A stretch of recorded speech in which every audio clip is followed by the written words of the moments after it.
में समारोह के दौरान राष्ट्रीय ध्वज को लेकर परेशान की बड़ी लापरवाही। ध्वजारोहण के दौरान उपखंड अधिकारी के हाथ में आ गया राष्ट्रीय ध्वज के अपमान का भी मामला आ रहा है सामने। राजस्थान से स्टेट हेड संजय विश्नोई की एक खास ये हो गया मतलब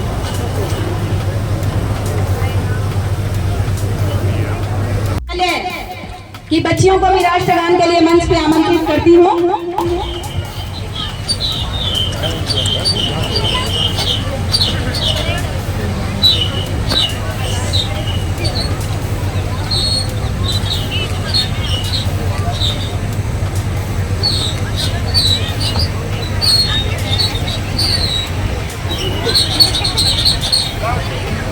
लखीमपुर खीरी में ध्वजारोहण किया गया, जिसमें फेरी के बाद विद्यालय के प्राचार्य रिजवान उस्मानी, प्राचार्य इमरान उस्मानी जी, व्यवसाय स्थापक के रूप में यूनुस अली सिद्दीकी एवं अमर उजाला संवाददाता रामनिवास मिश्रा ने ध्वजारोपण किया। लखीमपुर खीरी से साबिर अली की एक खास।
विश्वविद्यालय संस्कृत विभाग में स्थापित उदयनाचार्य के द्वारा उदयनाचार्य का दार्शनिक अवदान पर विषय पर विचार गोष्ठी आयोजन किया गया। पीठ द्वारा उदयनाचार्य पर कब तक हुए शोधों में टिकाऊ पुस्तकों एवं शोध आलेखों का संग्रहित कर युवाओं को लाभ पहुंचाने मुख्य अतिथि प्रोफेसर जयप्रकाश रहे। वीरू पासवान की एक खास रिपोर्ट।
ललित नारायण मिथिला विश्वविद्यालय दरभंगा के स्नातकोत्तर संस्कृत विभाग में हाल ही में उदयनाचार्य जो चेयर की स्थापना हुई थी, उसी के तत्वावधान में उदयनाचार्य का दार्शनिक अवदान विषय पर विचार गोष्ठी का आयोजन किया गया। डॉक्टर घनश्याम महतो विभागाध्यक्ष संस्कृत की अध्यक्षता में आयोजित इस विचार गोष्ठी में मुख्य अतिथि के रूप में नई दिल्ली के जामिया मिलिया इस्लामिया केंद्रीय विश्वविद्यालय के पूर्व संस्कृत विभागाध्यक्ष प्रोफेसर जयप्रकाश नारायण ने उपस्थित हुए, जबकि मुख्य वक्ता के रूप में संस्कृत विश्वविद्यालय के पौसी बांका स्थित कॉलेज के प्राचार्य ने भी अपने वक्तव्य दिए। साथ ही साथ मारवाड़ी महाविद्यालय के शिक्षक डॉक्टर रवि कुमार ने भी वक्तव्य दिए और इस कार्यक्रम इस चेयर के समन्वयक डॉक्टर विकास कुमार सिंह के साथ साथ विभागीय शिक्षक शिक्षिकाओं शोधार्थी विद्यार्थियों ने इस कार्यक्रम में भाग लिया और बहुत सारी बातों की रूपरेखा भी तैयार की गई विचार गोष्ठी में। और जो उदयनाचार्य से जुड़ी हुई साहित्य हैं, पुस्तकें हैं, शोध ग्रंथ हैं, उन सबों को ये संग्रहित किया जाएगा ताकि अधिक से अधिक छात्रों को शोधार्थियों को लाभ हो सके। छात्रों को इस विषय उदयनाचार्य से संबंधित शोध के क्षेत्र में आने का भी आह्वान किया गया। और अभी हाल में स्थापित होंगे उनकी जो पुस्तक है न्याय कुसुमांजलि, उस पर 7 दिवसीय कार्यशाला भी आयोजित किए गए। इस तरह उदयनाचार्य की गतिविधि प्रारंभ की गई है और आगे जारी रहेगी, जैसा कि कुलपति महोदय का भी ये निर्देश था कि जल्दी से जल्दी सभी चेयरों को के कार्यक्रमों को आगे बढ़ाएं। Doctor RN Chaurasia, associate professor विश्वविद्यालय संस्कृत विभाग, ललित नारायण मिथिला विश्वविद्यालय। दो पीठ, एक का नाम है मंडल मिश्र, दूसरे का उदयनाचार्य। इन दोनों पीठों की स्थापना की गई है। हमें लगता है कि 2 माह पहले इन पीठों के संबंध में हमने एक संचिका भेजी थी, जिसका DC महोदय से अनुमोदन होकर के आ गया यहाँ पर। और बड़े ही हम सौभाग्यशाली रहे कि हमारे बीच जयप्रकाश बाबू आ गए। इन्होंने मुख्य अतिथि के रूप में भूमिका निभाई, जो हमारे लिए सुखदायक है। और आज उन दोनों चेयर में से एक उदयनाचार्य चेयर है, जिसके संयोजक हमारे डॉक्टर विकास सिंह जी हैं और मंडल मिश्र के डॉक्टर RN चौरसिया जी हैं। ये इन दोनों पदों को कार्यभार को निर्वहन करेंगे। ऐसे उदयनाचार्य के संबंध में जितनी बातें करनी जाए वो सब कम पड़ेगा। कारण है, सबसे पहले चलिए भारतीय ज्ञान परंपरा की जो चर्चा हम लोगों ने कई दिनों से किया है यहाँ पर, और उन चर्चा में यदि हम एक चिन्हित करें तो भारत विश्व है, लेकिन उसके बेस में कौन है, तो बिहार का नाम आया। संस्कृत विद्वानों में यहाँ पर बहुत बड़ी लिस्ट है, एक सूची है। उन्हीं सूची में से एक मिथिला की भूमि पर जन्मे हुए अनेकानेक विद्वान हैं, पंडित हैं, आचार्य हैं। उन्होंने खास करके दर्शन के क्षेत्र में जो अपना योगदान दिया है वह किसी से छुपा हुआ नहीं है, विश्व प्रचारित है। वे लोग इतने यशस्वी रहे हैं कि यहाँ पर बैठे हुए होने के पश्चात भी विश्व में उनका नाम और उनका जो धरोहर है, उनके द्वारा जो कही गई बातें हैं, वह प्रचुर मात्रा में ही नहीं, माने जितना कहा जाए दर्शन के क्षेत्र में उतने मात्रा में पूरे विश्व में एक ख्याति प्राप्त है। अब इस संबंध में विकास जी ने बहुत ही ढंग से कहा है कि मूलतः 7वीं पुस्तक पर तो भ्रांति है, लेकिन 6 में कोई भ्रांति नहीं, जिनकी सूची इन्होंने दे दी है। तो पुनः उन बातों को हम नहीं कहेंगे। और जैसा कि आप सब जान ही गए हैं कि सबको जाना है अभी, इसीलिए मैं भी जल्दीबाजी में, जैसा कि ये कहे कि एक अध्यक्षीय भाषण हो जाए तो उसके तहत मैंने कर दिया है। उसमें बड़ी शॉर्टकट में कहा है, हाँ जल्दीबाजी है, हाँ तो मैं यह कर सकते अपने माने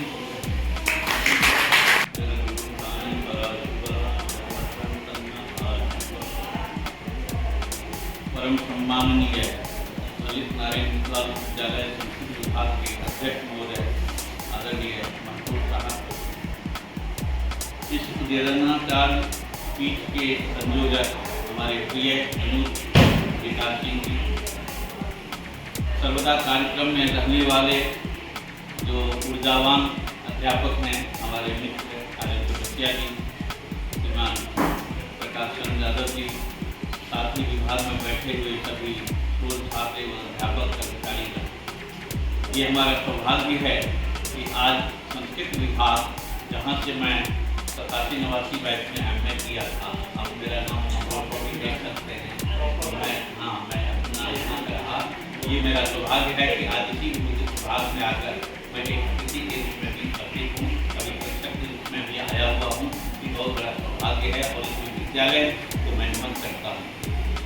जहाँ तक आज के इस कार्यक्रम की बात है, तो इसमें उदयनाचार्य के बारे में जो विशेष चर्चा आपने सुना, और भी बहुत सारी बातें हैं जो बार बार उनके ऊपर जो भी व्याख्यान होंगे, सेमिनार होंगे, चाहे उनके ऊपर वर्कशॉप रखे जाएंगे, उसमें हमको आप लोगों को बहुत सारे विस्तार से विवेचन किए जाएंगे, जानकारी मिलेगी।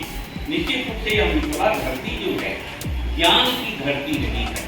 अगर पूरे भारतवर्ष में दर्शन, उसमें भी नव न्याय की बात करें, न्याय की बात करें, दर्शन की बात करें, तो मिथिलांचल एक बहुत बड़ा स्थान लगता है। एक से एक यहाँ बड़े बड़े विद्वान हुए, चाहे वाल्मीकि को ले, चाहे उदयनाचार्य को ले, और भी बहुत सारे ऐसे परंपरा रही है।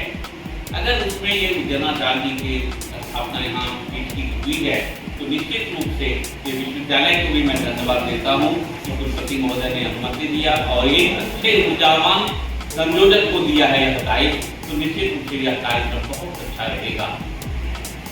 हम लोग एक प्रेरणा प्राप्त करते हैं कि कोई भी विद्वान है, अगर उनके पीठ की स्थापना हुई है तो नाम से ही उनके आचरण का हमारे ऊपर प्रभाव पड़ता है। अगर किसी बड़े विद्वान का नाम ले लें आप, तो आपके ऊपर कुछ प्रभाव पड़ेगा।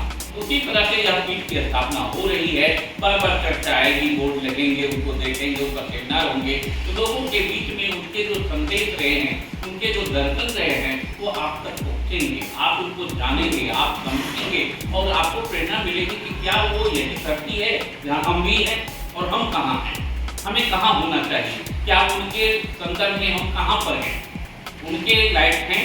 तो कम से कम उनको जान करके कुछ अंश भी तो अपने में प्राप्त करें, अपने पीढ़ी को दें, अपने समाज को दें, तो निश्चित रूप से ये आपका बहुत बड़ा योगदान होगा और लेना चाहिए। हमें एक आदर्श होना चाहिए और ऐसे ऐसे विद्वान मिथिलांचल के हैं जो हमारे लिए बहुत बड़े आदर्श हैं। उन आदर्श को अपना करके, उनके सिद्धांत को अपना करके, उनके विषय को जान करके हम आगे बढ़ें, कुछ अपना करें। और ऐसा नहीं है कि जो पहले किए अब नहीं कर सकते हैं, आप भी कर सकते हैं, हम भी कर सकते हैं। विशेषकर मैं शोध छात्रों के लिए कहूँगा कि आप लोगों को ऐसे ऐसे विषय को चुनना चाहिए या उनके ग्रंथ को या उनके जीवन को लेना चाहिए शोध कार्य में, जो आपको और भी प्रेरणा मिलेगी और कुछ नया काम होगा जो समाज के बीच में जाए। शोध करने का मतलब यही होगा कि हम कुछ नई चीज़ें समाज को दें और भावी पीढ़ी को, संस्कृत जगत को एक हमारा योगदान माना जाए और रहे तो आप मेहनत करेंगे, नहीं तो डिग्री मिल जाएगी, कहीं से भी मिल जाएगी। कर रहे आदरणीय विभागाध्यक्ष महोदय कार्यक्रम के मुख्य अतिथि जामिया मिल्लिया इस्लामिया से सहआचार्य डॉक्टर जयप्रकाश नारायण सर और प्रोफेसर हो चुके हैं केंद्रीय संस्कृत विद्यालय में, तो अभी यहाँ भी सर का ड्यूटी है, प्रोफेसर है, वरिष्ठतम शिक्षक के रूप में है सर। बांका से सर आए हुए हैं आदरणीय सर, रवि जी और उपस्थित हमारे शोधार्थीगण, छात्र और कर्मचारी। आचार्य उदयनाचार्य मिथिला के लिए एक इस प्रकार का नाम है कि जैसे ही मिथिला में हम दार्शनिकों की गिनती करते हैं तो उनमें कुछ अग्रगण्य गिनतियों में एकदम आगे ही आ जाते हैं आचार्य उदयन। और आचार्य उदयन को विशुद्ध न्यायिक के रूप में हम लोग जानते हैं। न्याय दर्शन जो अक्षपाद गौतम थे, जिसके बारे में हम एक बड़ा सुंदर जो कारिका मिलती है न्याय मंजरी में, अक्षपाद प्रणीतो ही विगतो न्याय पादपः सांद्रा अमृत रस संदर्भ फल निर्वाणा। तो उस प्रकार का फल फूल इत्यादि से समन्वित जो न्याय का वृक्ष बन के तैयार हुआ, जिसको अक्षपाद गौतम ने रोपा और आचार्य उदयनाचार्य तक आते आते वो वट वृक्ष बन चुका है। उस वट वृक्ष को संभालने का दायित्व और 6वीं शताब्दी ईसा पूर्व से लेकर लगभग 10वीं 11वीं शताब्दी का जो अंतराल है 1600-1707, जिसे हम बौद्ध काल के रूप में देख रहे हैं, उस बीच में जो बौद्धों की दार्शनिक ऊहापोह है, उनकी जो शास्त्रार्थ पद्धति है, ग्रंथ राशि है, ऐसे में बौद्धों का खंडन करके और बौद्धों को एक तरह से क्या कहते हैं पूरी तरह से मंडित मानमर्दित करके उन्होंने शास्त्र में न्याय के अनुसार न्याय की पुनर्स्थापना की और न्याय में पूरा का पूरा सुंदर ग्रंथ जिसे आत्म तत्व विवेक, दूसरा नाम उसका बौद्ध धिक्कार भी है, उस ग्रंथ की उन्होंने सृजना की। और इस ग्रंथ में अगर आप देखेंगे तो बौद्धों के जो 4 संप्रदाय में 2 विशेष संप्रदाय हैं, विज्ञानवाद और माध्यमिक। विज्ञानवाद और माध्यमिक दोनों दर्शनों को बड़े बारीक के साथ में जो नैरात्यवाद, निरालंबनवाद या विज्ञानवाद का जो कॉन्सेप्ट आया विज्ञान का, उसका बड़ा बारीक के साथ में खंडन उन्होंने आत्म तत्व विवेक या बौद्ध धिक्कार ग्रंथ में किया है। उनका एक सुंदर ग्रंथ दूसरा है न्याय कुसुमांजलि, जिसे आमतौर पर सब जगह पढ़ाया भी जाता है, 8 स्तवकों में है। और उस ग्रंथ में उन्होंने ईश्वर की सिद्धि, कार्य आयोजना, दृष्टादि इत्यादि जो 8 तर्क उन्होंने दिए हैं कि इस सृष्टि को अगर हम कार्य कहते हैं तो उसका कर्ता कोई ना कोई होना चाहिए। इस प्रकार ये मतलब अगर ये सृष्टि है तो इस सृष्टि का कोई धारक होना चाहिए, धारण करने वाला होना चाहिए, 2 परमाणुओं के आदि में संयोग करने वाला, आयोजन करने वाला कोई होना चाहिए। इस प्रकार उन्होंने 8 विविध तर्क ईश्वर की सिद्धि में दिए और वहाँ निरालंबनवादी या कहीं अनीश्वरवादी मीमांसकों का, चारवाकों का और बौद्धों का एक साथ खंडन उस ग्रंथ में आपको देखने को मिलेगा। तो ये भी बहुत सुंदर उनका ग्रंथ है।